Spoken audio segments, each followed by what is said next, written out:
And we are live with Diara Parker. Look who's on campus. It's Diara Parker. Woo, Hello. woo.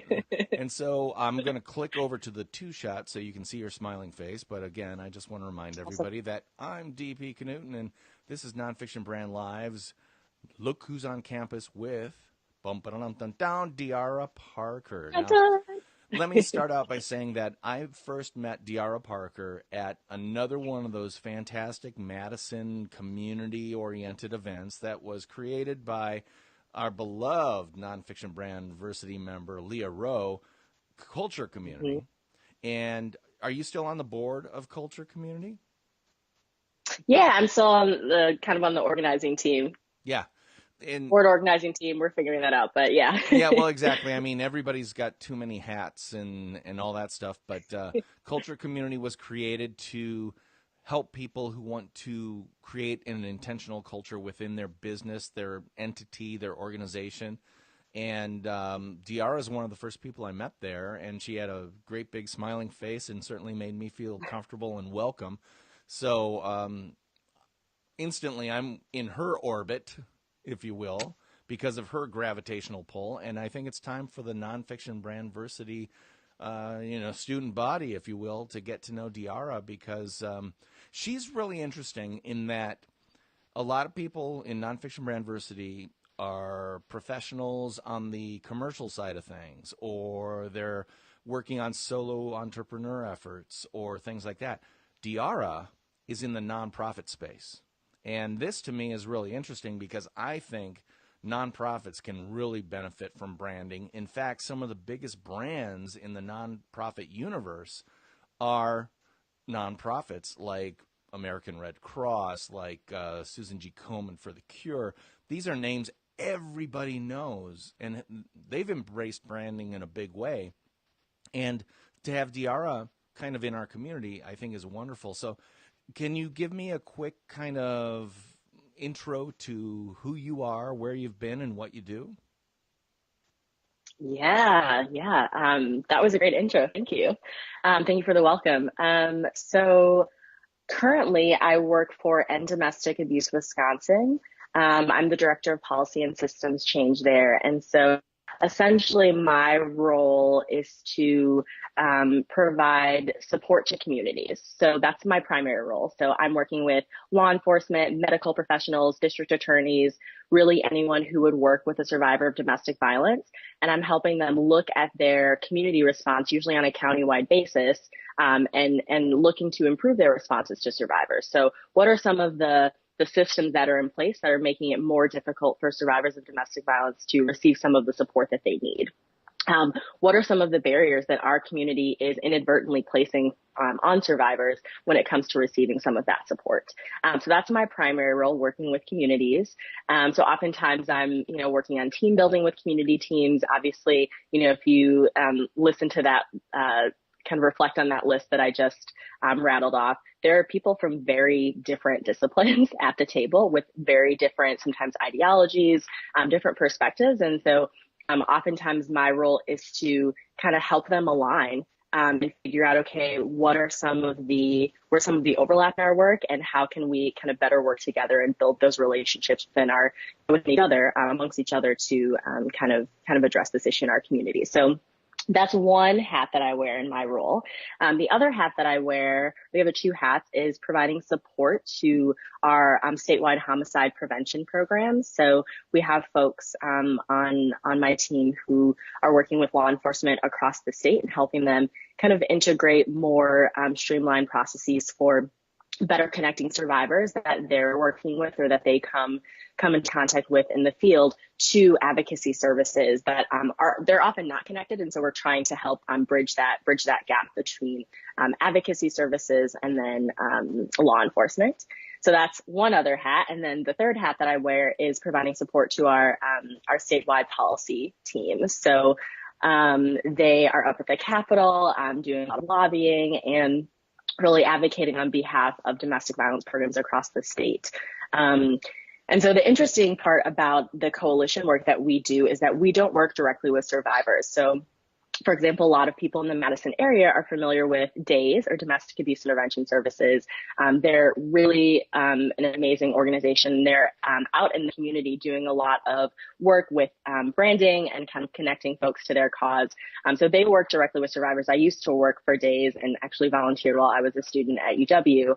And they are working with survivors, but as a coalition, we are providing support to not only DAYS in terms of training, in terms of providing that kind of policy advocacy at the Capitol, but also we're providing some of that support to folks around the state. So when people think, when I tell people about what I do, they say, "Oh, do you work for DAYS?" And I'm like, "No, I don't work for DAYS, but we're great partners, and we provide kind of some of that additional different support in the entire movement." So we also work on like prevention efforts. So we're working with teens.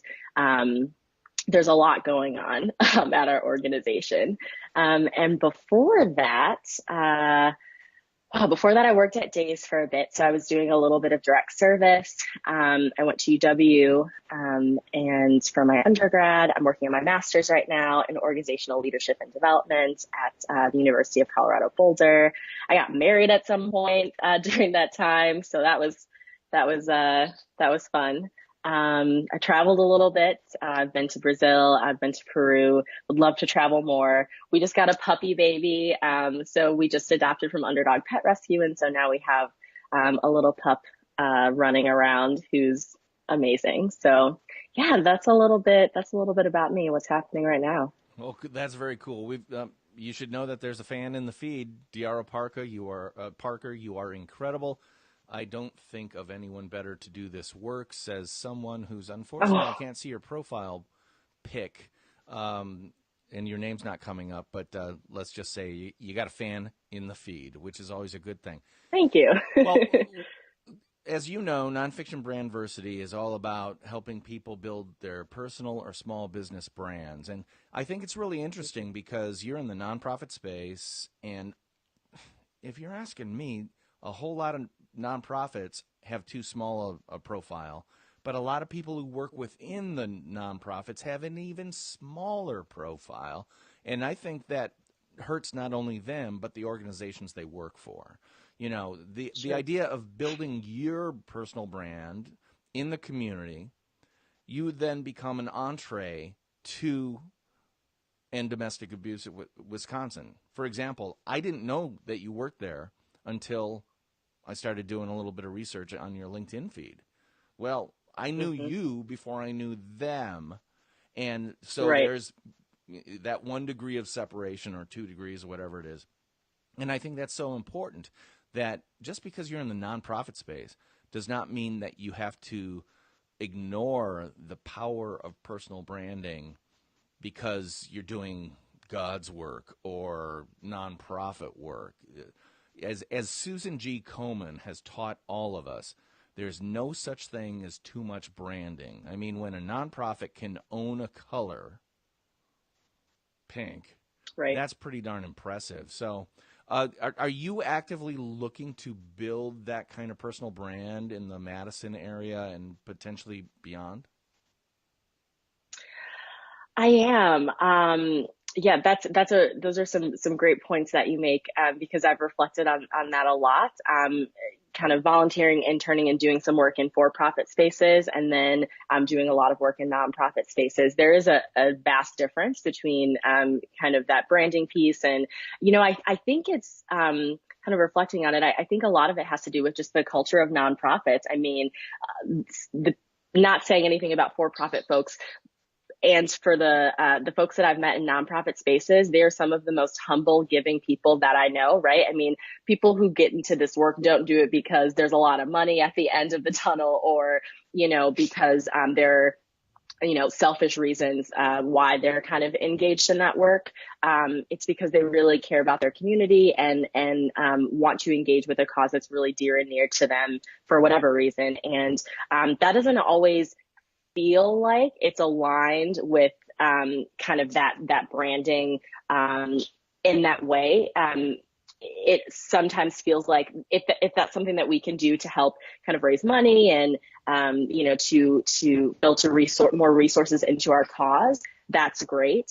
But I think that personal brand and some of that marketing and development is not always there. And so, one of the things, maybe this, I don't know if I'm answering your question, but one of the things that your question made me think about is how I want to kind of be a bigger part of helping nonprofits kind of get to that point, or at least the nonprofits that I'm a part of. While I'm not in kind of marketing and developing, I think there are a lot of opportunities for the staff on the ground, in programs and also my organization to get more involved in fundraising, get more involved in kind of being out there and saying, hey, I work for End Abuse and this is what this means. This is what this means for our community. There are, like you said, a lot of benefits to kind of our own personal brands and kind of what that looks like in terms of growth and development. And so I think there's a lot of opportunity, and, I'm definitely not an expert. And so I'm happy to be part of this community for me to kind of learn, get some more tools in my toolbox to figure out how I can kind of improve that for my field.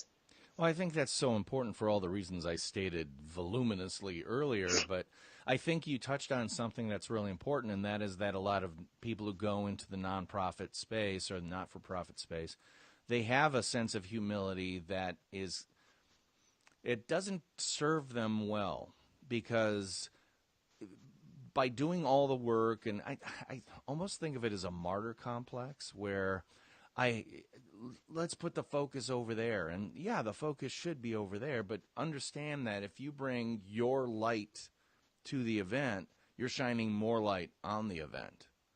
And the more people you can bring into the event, you're ultimately benefiting. So hiding your light under a bushel is never a good thing. And certainly if you're in the not-for-profit space, it's actually really beneficial for you to raise your awareness in the general marketplace, because then you have more people to potentially talk to about donating or coming to a gala or participating in some way, volunteering, in-kind services, you name it. The more people you know, the more network you have that can benefit, again, by connection, the organization you are currently engaged with. The other thing is, the days, and I'm sure this is as true in the nonprofit space as it is in the traditional for-profit space, the days of laboring in obscurity at one job for your entire career are over. In your experience, what's the turnover rate in nonprofits, what's the career path that a lot of people who work in the not-for-profit space, where do they start? Where do they go throughout their career? Sure. So I can't speak for the entire nonprofit space, but what I can speak to is kind of the domestic violence field and kind of social services. So kind of human services, direct services, working directly with clients, survivors, folks who are requesting that support. So for the domestic violence field, turnover is super high, often because burnout is a real thing. The work is exhausting, especially if you're in direct services working directly with survivors. Some of the stories that you hear, oftentimes it feels like sometimes more often than not telling people, I'm sorry, this is not something that we can do, or, delivering bad news about, support that financial support that we can't provide, or that, our community can't provide. I mean, that can be very devastating, right? Because people are looking to you for support and for refuge, and that's not always what we're able to provide. And so that can be very exhausting. Sometimes it's also kind of maybe this is not a great way to describe it, but almost a thankless job, because you don't always see kind of the fruit of your labor, if you will. So sometimes you'll work with a survivor and maybe you're working on some very specific things that are helping them stabilize, and you don't hear from them after that, right? You don't know what happened to them. You don't know where they are. And confidentiality is very strict for a variety of reasons, I'm sure you can imagine. And so, once someone stops calling or stops showing up, then we as advocates don't always kind of see what happens next. And so that can be very, very exhausting and demoralizing. And then when you think about all of the systems that are in place that create barriers for survivors, there's a lot of turnover, a lot of burnout. And I think that's from my experience with friends and folks that I know who are in a part of other social service organizations. It's the turnover is pretty comparable there as well, right? Like high burnout, maybe the pay isn't as high as they need for their family or as high as they want. And so there are a lot of factors there. And one thing that I am hoping to one day kind of create for kind of spaces, professional spaces that I'm in is building my organization's capacity to focus more on culture and focus more on kind of streamlining some of those internal operations so that we are creating a space where people can successfully do this work and they don't have to worry about all the other stuff, right? So, some of the folks that I know who work in for-profit spaces or spaces that just have money to put into these areas, they have a people ops person, or they have someone who's focused on organizational culture and things like that, separate from kind of the paper human resources part, right? And a lot of again, I'm speaking for social services. A lot of social service organizations who provide some of that critical support to community members, they don't have the money, the time, the resources, the capacity to devote to something like that. And so you have these amazing folks and these amazing organizations doing this really, really hard work that's emotionally exhausting and taxing in a lot of ways.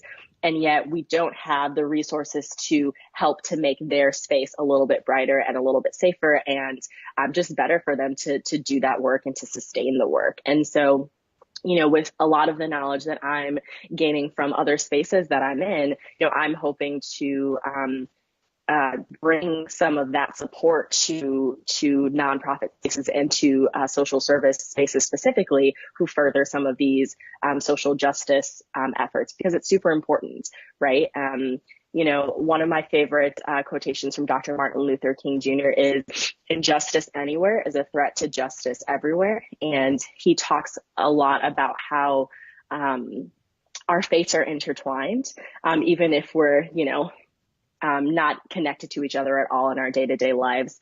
And I think, I have to remind myself about that, remind myself about why I do this work, remind myself how important it is to give back in whatever way that I can, whether it be my money, my time, sharing with other folks, as you've mentioned, the work that's happening in the community, because the world is falling apart around you.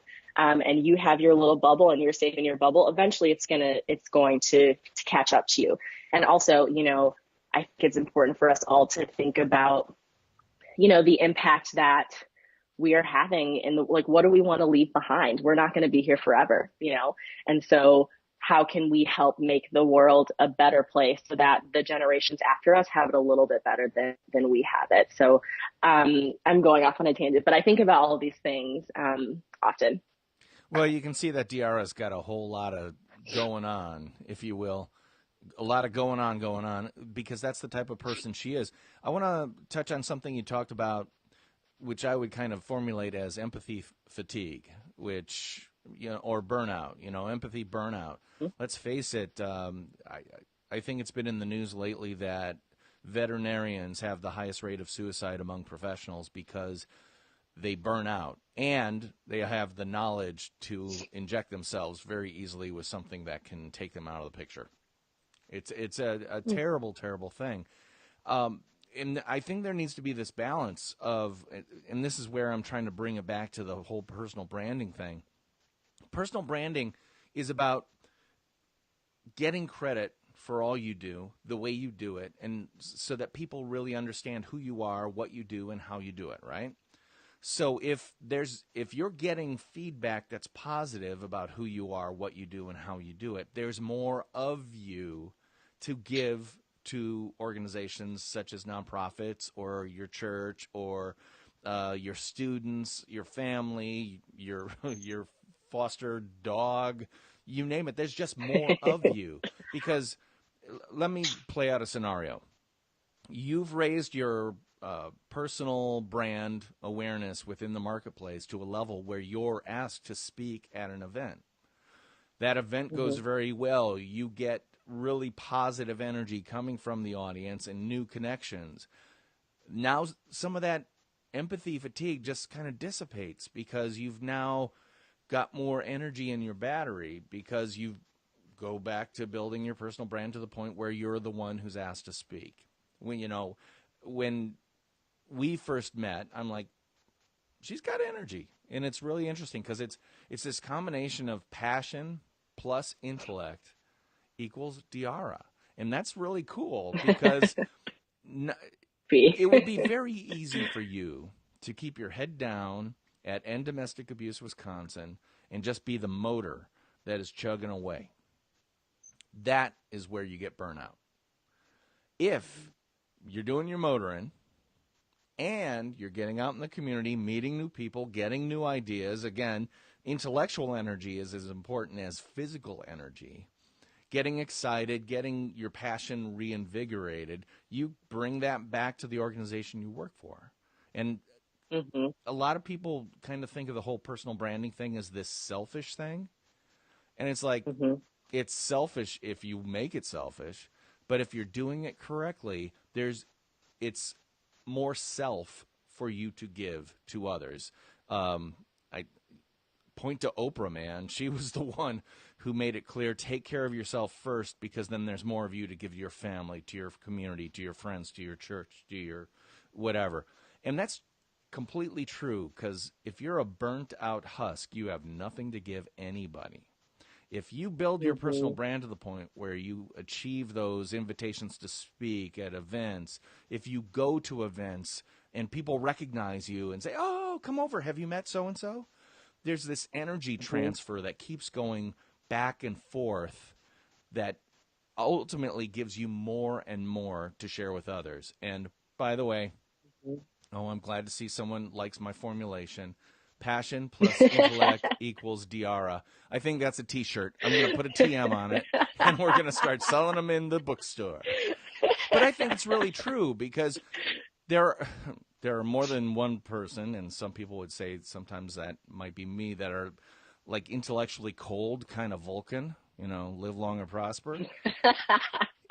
What's really cool, and by the way, if you're a Star Trek fan and you're not watching the new reboot Discovery on CBS On Demand, oh my God, is it good? It is so good. It's good? But anyway, it's fantastic because the lead, Michael Burnham, is played by the woman who was on The Walking Dead.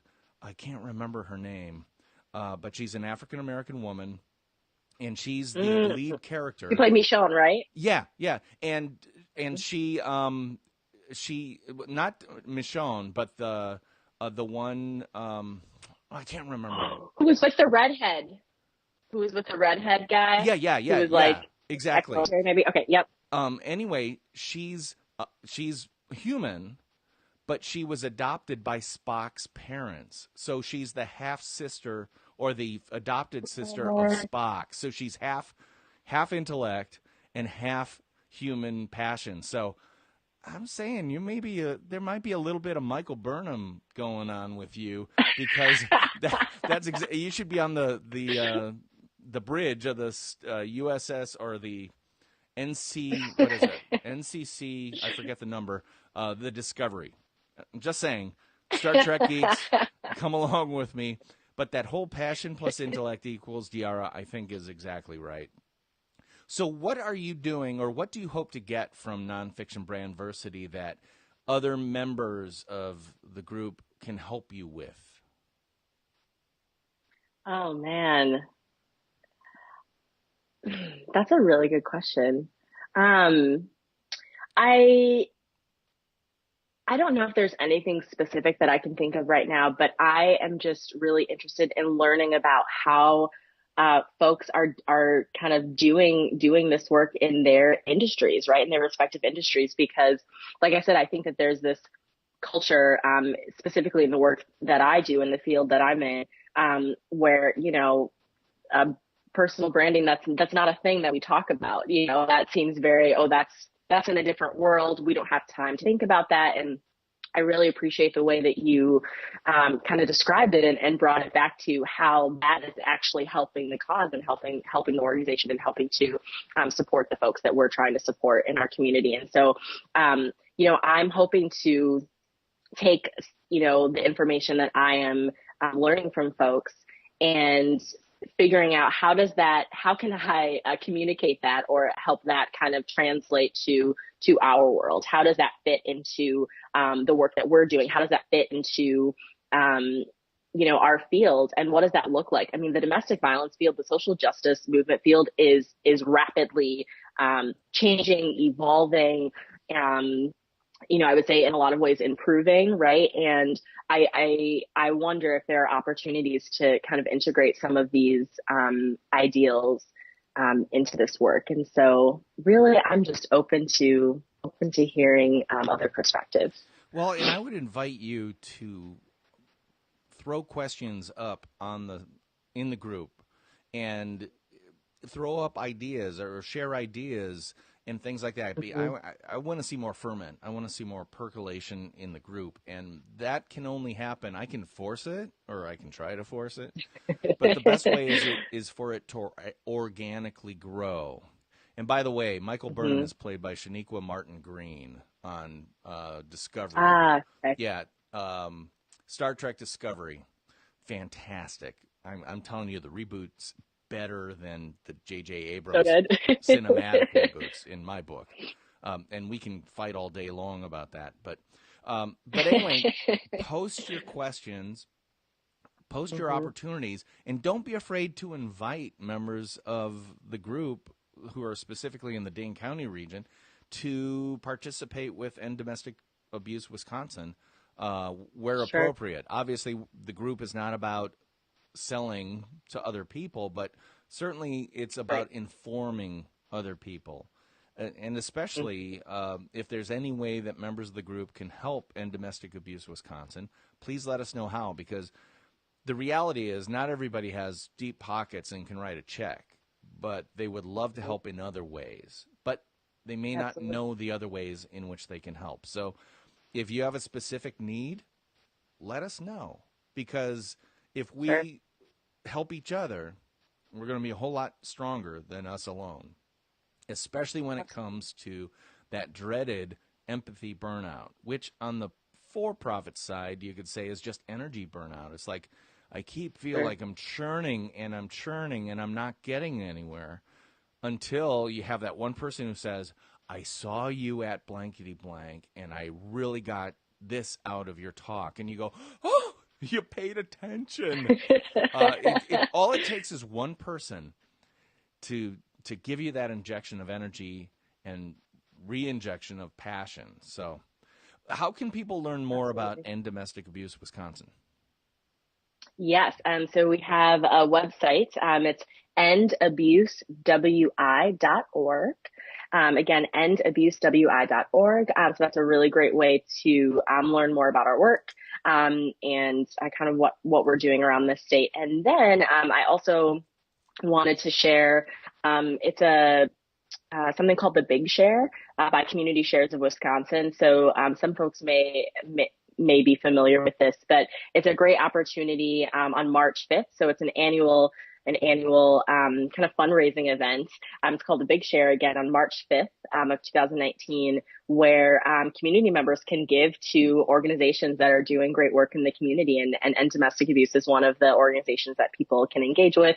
But there are also a number of other organizations. And so, this is definitely an opportunity for people to donate money, but and help in that way. But I'll think through a little bit more what you suggested about kind of making that ask and seeing if there are things that other ways that folks can get involved with end abuse. So appreciate that.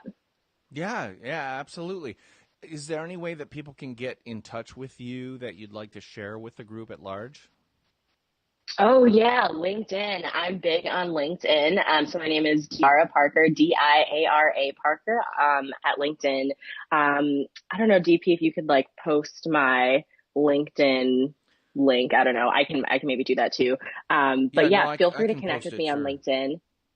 Yeah, Okay, perfect. LinkedIn, Feel I free to find, connect with me on LinkedIn. yeah, I think LinkedIn is a great Oh, way sorry. for that initial contact, that first contact. LinkedIn direct message is great because, all of us, we want to be careful about too much information too fast. And especially because half those LinkedIn DMs I get are instantly followed once you connect with them. The next thing you hear from them is about how I can help you with the SEO on your website. And that's when I unfollow it, because Yep. if your first ping back after the connection is a sales call, bye bye. That's Next. not what this is about. This is about creating a virtuous circle of individuals and businesses and personal brands and helping each other. So we do have a comment from Absolutely. the feed that says I'm going to go back and rewatch this because I'm 29 minutes late. Well, that's okay because this will remain on the group for eternity or until Mark Zuckerberg decides it's no longer monetizable and there's no data to be ripped off this. So, Fair. Diara, I want to thank you so much for joining us. If there Sure. are any final questions in the feed, please put them in now because I'm about to sign off. Let's talk briefly before we do the hard sign off with a soft sign off, and that is tell us about Apollo, your foster dog child. Oh, my baby. Um, wait, maybe my husband can bring him over quick. So Apollo is our new foster baby. He's a Weimaraner lab mix. He's about 3.5 months. He's so cute. Jake and I, my husband, we actually started fostering him and his sister, Ellie.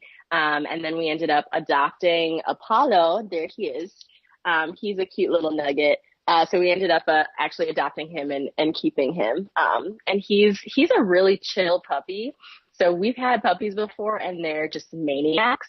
And he has maniac moments, but he's pretty relaxed. Well, you got a great combination. I mean, Weimaraners, when we were looking at getting a dog, I did a little research, and the thing that said, "Whoa, don't get a Weimaraner," was that they were basically bred to chase stags in Germany or deer Hmm. for 8 hours at a time.